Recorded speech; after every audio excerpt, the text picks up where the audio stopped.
Don't forget to like the video, share your thoughts in the comments, and subscribe to stay updated with our latest stories. The hum of the fluorescent lights in the office was usually just background noise, something I tuned out years ago. But tonight, it felt deafening, amplifying the silence left behind after everyone else had rushed home. It was well past 8, and here I was, Sarah, still at my desk, though my actual work had been finished hours ago. My boss, David Evans, was still in his office, the strip of light beneath his door the only other sign of life on our floor. He'd been cooped up in there all day, the tension radiating from his office almost a physical presence. We'd been chasing a huge account, the kind that could make or break a company our size, and the pressure had been relentless for weeks, especially on him. I'd known David for nearly 15 years. He wasn't just a boss. Over time, he'd become something more akin to a mentor, and dare I say, a friend, albeit one confined by the structures of our workplace. He was a good man, fair, driven, but he carried the weight of the company on his shoulders, and lately that weight seemed heavier than ever. I'd seen him tired, stressed, even angry, but tonight, when he briefly stepped out for a glass of water, his face etched with a deep wariness I'd never witnessed before, something in me had just ached for him.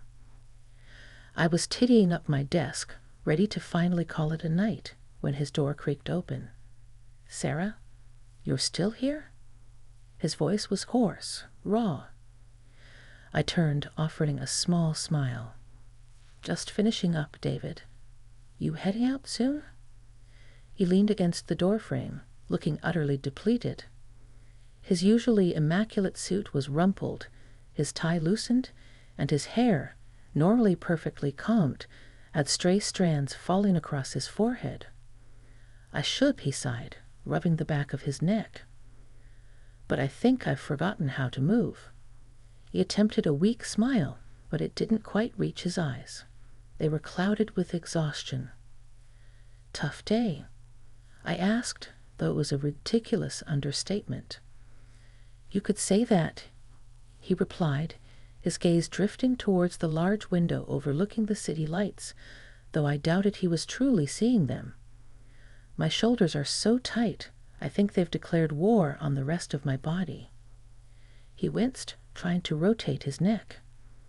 And then the words were out of my mouth before I'd even fully processed them.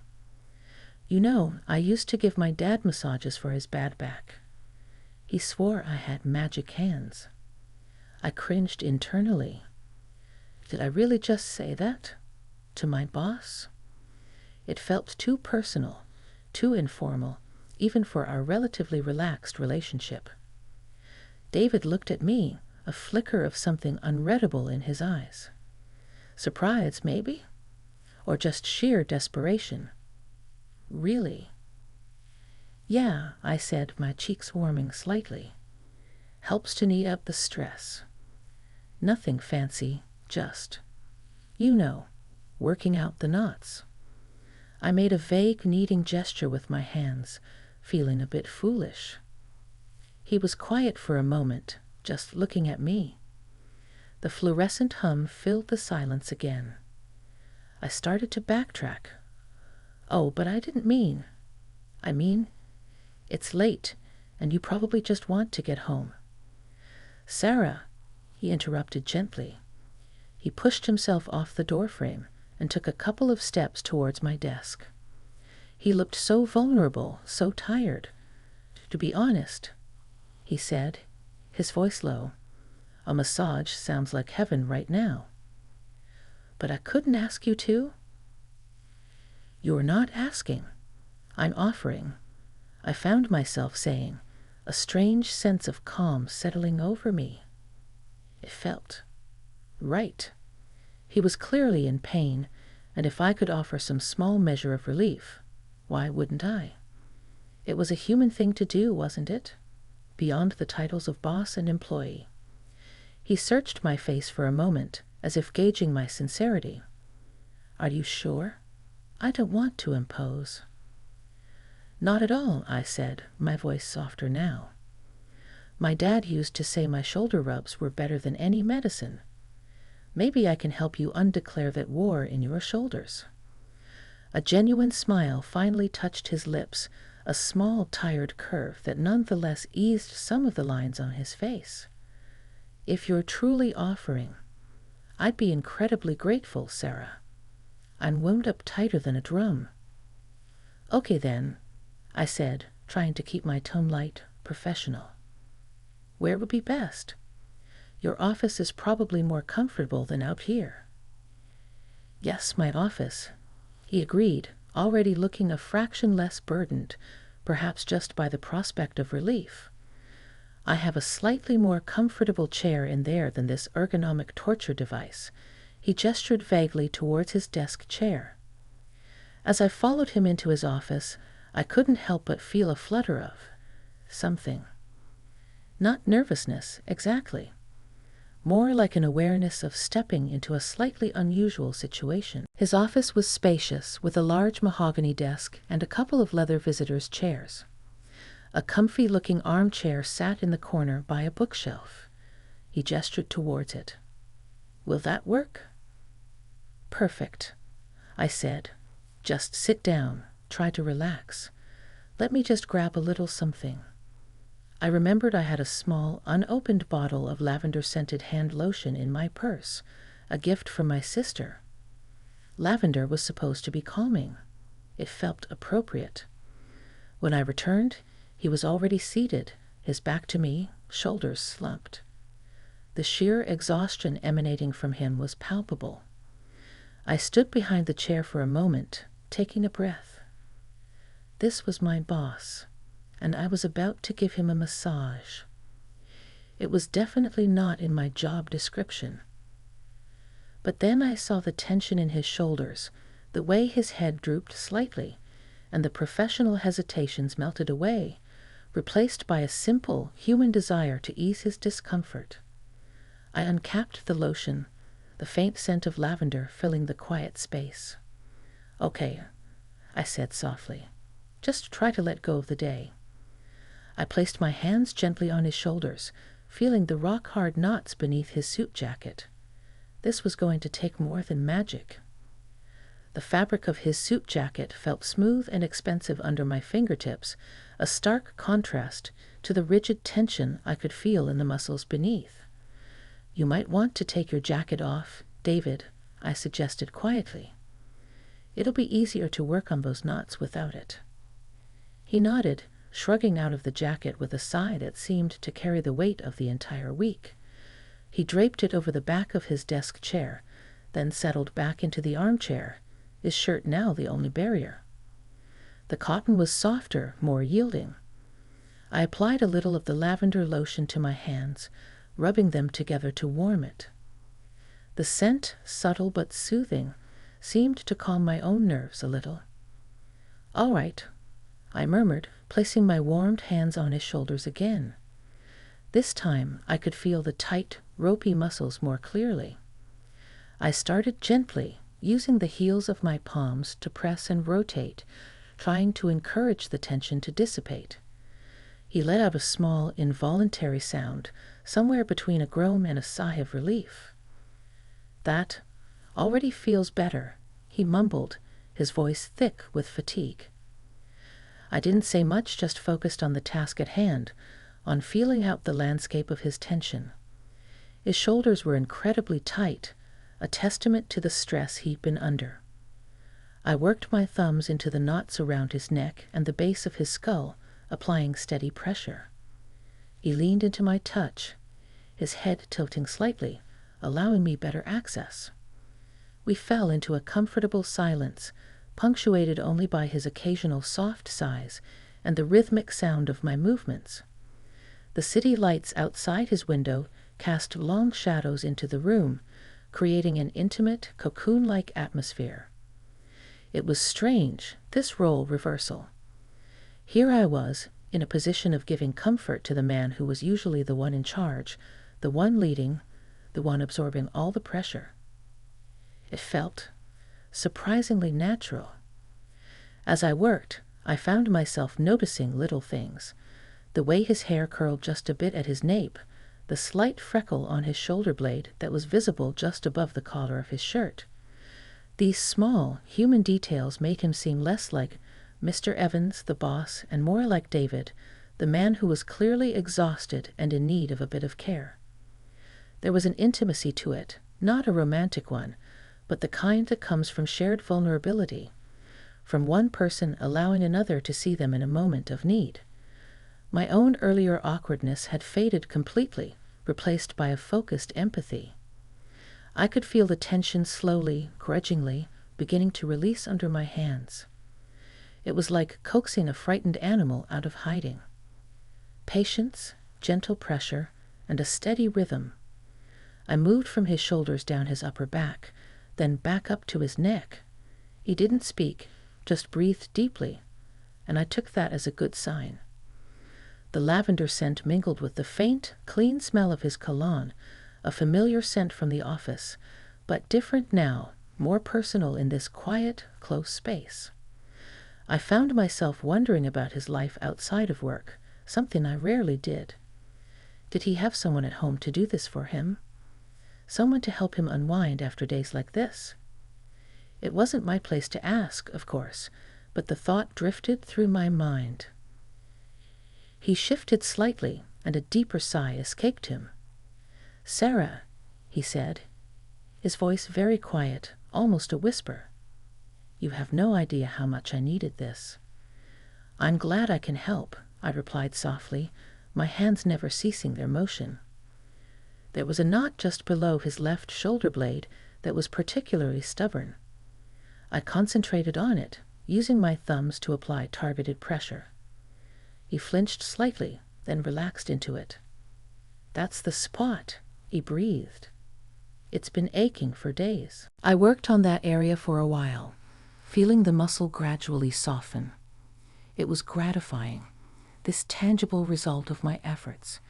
In our usual work, results were often abstract, reports filed, deals negotiated, targets met. This was different. This was immediate, physical relief. As the minutes passed, a profound sense of calm enveloped the room. The only sounds were our breathing and the occasional distant siren from the city below. It felt like we were in our own little bubble, insulated from the demands and stresses of the outside world. I became aware of my own breathing, trying to keep it steady and relaxed, mirroring the rhythm I was trying to impart to him. It wasn't just about easing his physical pain anymore. It felt like I was also, in some small way, acknowledging the immense pressure he was always under, offering a moment of respite not just for his body, but for his mind too. There was a deep, unspoken gratitude in his stillness, in the way he yielded to my touch. And in that shared quiet, in that simple act of care, something shifted between us. A new layer of understanding, of connection, was being woven, thread by gentle thread. I wasn't just Sarah, his capable assistant, and he wasn't just David, my demanding but fair boss. In that moment, we were just two people, one offering comfort, the other receiving it, and it felt incredibly, unexpectedly human. The stubborn knot under his left shoulder blade finally began to yield, softening under the persistent, circular motions of my thumbs. David let out a long, slow breath, and I felt a corresponding release in my own shoulders. It was like watching a tightly coiled spring gradually unfurl. The tension didn't vanish completely. Years of stress couldn't be undone in one impromptu session, but there was a noticeable difference. The hard ridges of muscle felt more pliable, less angry.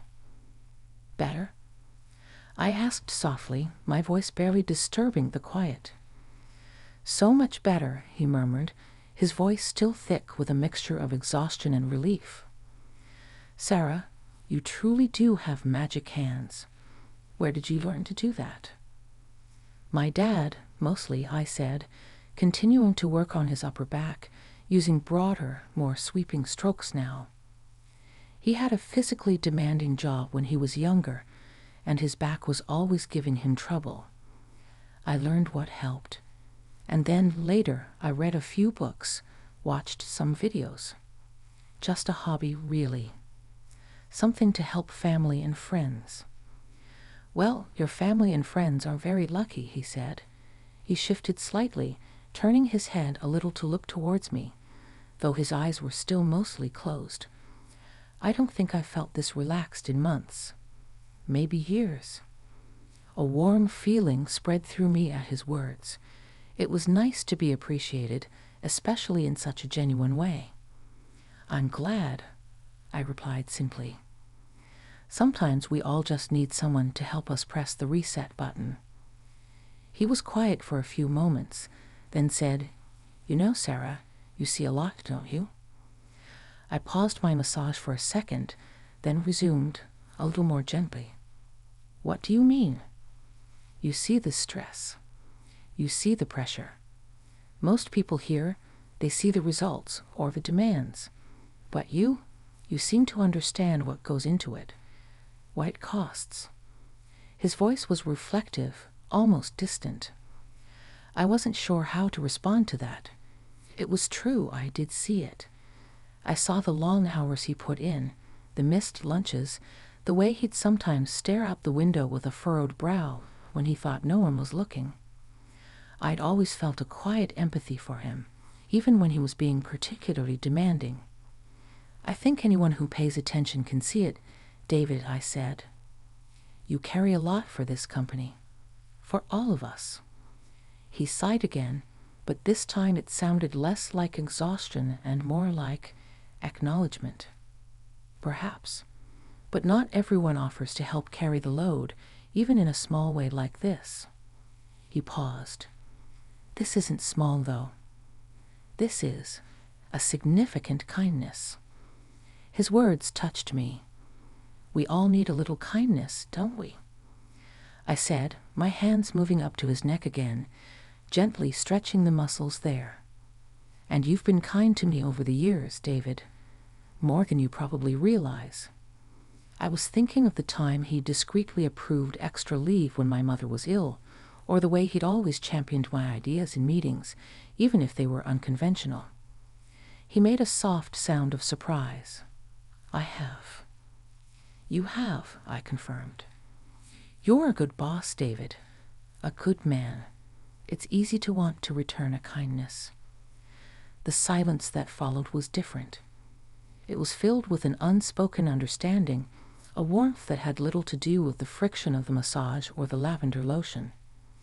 It was the warmth of connection, of mutual appreciation acknowledged out loud, perhaps for the first time. I continued the massage, my focus unwavering, yet my mind was acutely aware of the shift in the atmosphere. It had moved beyond a simple physical act of relief. It felt like a conversation was happening, not just with words, but through touch, through presence, through shared vulnerability. He was allowing me to see him in a way no one else in the office ever did, and I was allowing myself to step outside my usual professional role. And it felt right. It felt human. As I gently kneaded the muscles at the base of his skull, he tilted his head back slightly further, a gesture of complete trust. I could feel the last vestiges of his professional armor falling away. In its place was just a man, tired and grateful. My own fatigue seemed to have vanished, replaced by a quiet energy, a sense of purpose. "You know," he said, his voice barely above a whisper, so soft I almost missed it. "I almost didn't come in today. I woke up this morning and just didn't think I could face it. Another day of it." His admission hung in the air, raw and honest. It was a glimpse behind the curtain, a look at the toll his responsibilities took on him. I didn't respond immediately, just kept my hands moving, offering silent support. "But then I thought about the team," he continued, "about people like you, Sarah, who show up every day and give it their all. And I knew I had to." My heart ached a little at his honesty. It was a heavy burden he carried. "We all have those days, David," I said softly. "But you always show up. And that matters. It matters to all of us. He was silent for a long moment. The only sound was the gentle friction of my hands and our soft breathing. Then he slowly reached up, his hand covering one of mine on his shoulder. His touch was light, tentative, but it sent a jolt through me, not an unpleasant one, but a jolt of pure, unexpected emotional connection. His hand was warm, his grip surprisingly gentle for a man who wielded so much power in his professional life. "Thank you, Sarah," he said, his voice filled with an emotion I couldn't quite name. It was more than gratitude. It was something deeper. Something that made my breath catch in my throat. That was it. That was the moment. Not a dramatic crescendo, but a quiet, profound exchange. His hand resting on mine, his simple, heartfelt words, the shared vulnerability in the dim light of his office. It left me breathless, not from exertion, but from the sheer, unexpected weight of the human connection that had blossomed in this unlikely setting. His hand rested on mine for just a few seconds, a fleeting moment that seemed to stretch on, filled with unspoken words. Then, just as gently as he placed it there, he removed it, letting his arm fall back to his side. I slowly brought my own hands away from his shoulders, a sense of completion settling over me. The most intense part of the massage was over, but the emotional resonance lingered in the air, thick and warm. "I think," I said, my voice a little shaky, "that's about all I can do for those shoulders tonight." David took a deep, slow breath and then another, as if testing out his newly relaxed muscles. He rotated his neck, first to one side, then the other. A small, genuine smile touched his lips. "Sarah," he said, turning in the armchair to face me properly for the first time since the massage began. His eyes, which had been clouded with exhaustion earlier, were clearer now, and held a softness I'd rarely seen. "That was remarkable. Truly, I feel like a new man. I'm so glad," I said, meaning it with every fiber of my being. Seeing the relief in his face, the easing of that deep-seated tension, was a reward in itself. I reached for the bottle of lotion, capping it, a small practical action that helped ground me. He watched me, his gaze thoughtful. "You have a real gift, you know that." I shrugged a little, feeling a blush creep up my neck. "I just like to help people feel better, I suppose." "Well, you certainly helped me," he said. He looked around his office, at the piles of work still waiting, at the blinking light on his phone, then back at me. "This whole week, this whole month, really. It's been brutal. Tonight I was at my wit's end. You pulled me back from the brink, Sarah." His words were powerful, humbling. "We all have our limits, David," I said gently. "It's okay to admit that sometimes." "Perhaps you're right," he conceded. He leaned forward, resting his elbows on his knees, looking at me with an open, sincere expression. "What you did tonight, it wasn't just a massage. It was an act of incredible generosity and understanding." The intensity of his gaze made my heart flutter. This was a new dynamic between us, something precious and a little fragile. "I was happy to do it," I said honestly. "You looked like you needed it." He nodded slowly. "More than you know." He paused, then asked, Can I get you something? Water? Tea? I think I have some herbal tea in my credenza." "Water would be lovely. Thank you," I said, suddenly realizing my throat was a bit dry. He rose, moving with an ease that hadn't been there an hour ago, and went to a small cabinet, retrieving a bottle of water and a glass. He poured it for me and handed it to me, his fingers brushing mine briefly. Another small jolt, a spark of awareness. "Thank you," I said, taking a sip. The cool water felt good. He poured himself a glass as well, then sat not in his imposing desk chair, but in the other visitor's chair, closer to me, creating a more equal, conversational space. "Sarah," he began, then paused, as if choosing his words carefully. "I hope this doesn't change things. I mean, I don't want you to feel awkward, or that I would ever expect." "David," I interrupted softly, "it won't. I offered because I wanted to. Because I saw a friend who was hurting. That's all." The word friend slipped out naturally, and it felt right. It felt like what we had become in that quiet hour. He visibly relaxed. "Good," he said, "because I value our professional relationship immensely. But I value this kindness." He gestured between us. "Me too," I admitted. "It's good to know we can be human beings too, not just cogs in the corporate machine." He chuckled, a genuine, warm sound that crinkled the corners of his eyes. "You always did have a way with words, Sarah." We sat in comfortable silence for a few minutes, sipping our water. The earlier tension in the room was completely gone, replaced by a quiet camaraderie. The city lights twinkled outside, no longer seeming like distant, indifferent observers, but more like festive decorations for our small moment of peace. Finally, I glanced at the clock on his desk. It was getting very late. "I should probably let you get some rest," I said, standing up. "And I should get home too." He stood as well. "Yes, of course." He walked me to the door of his office. "Thank you again, Sarah, from the bottom of my heart. You have no idea what a difference this made." "Any time, David," I said, and I meant it. "Take care of yourself. That big account isn't worth your health." He smiled. "I'll try to remember that." He opened the door for me. "Get home safe."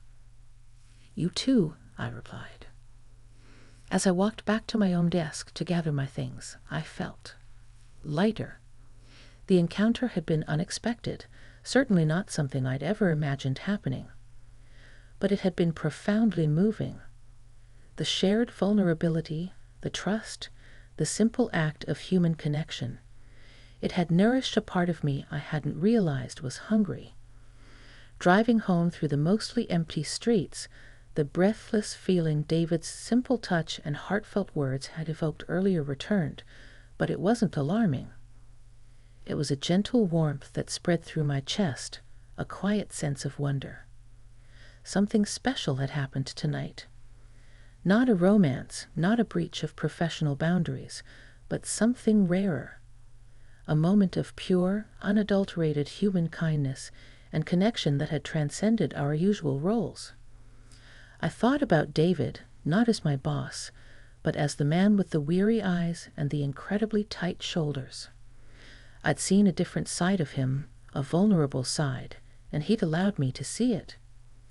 In turn, he'd seen a different side of me, not just the efficient assistant, but someone capable of offering comfort and care. This experience, I realized, wasn't just about him. It was about me too.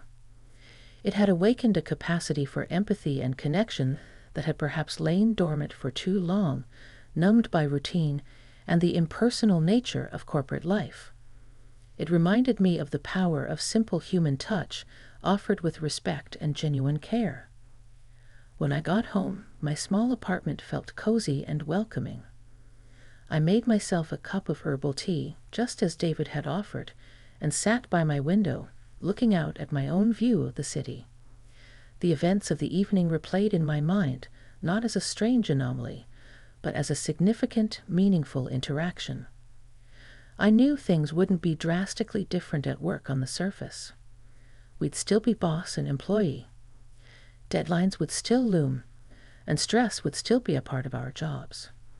But underneath, something had shifted. A new layer of mutual respect and understanding had been forged. We had shared something real, something human, in the sterile environment of that office building. I smiled to myself. My boss had needed a massage, and what happened next had indeed left me breathless, but in the best possible way. It left me feeling more alive, more connected, and with a renewed appreciation for the quiet moments of grace that can occur when we least expect them, even in the most unlikely of places. It was a reminder that sometimes the most profound discoveries are not about grand gestures, but about the simple, quiet acts of reaching out, one human being to another. And that, I thought, was a lesson worth holding on to. The memory of his hand on mine, the sincerity in his voice. These were small things, perhaps, but they had resonated deeply, leaving an imprint of warmth and genuine connection that I knew I wouldn't soon forget. It was a good feeling, a really good feeling.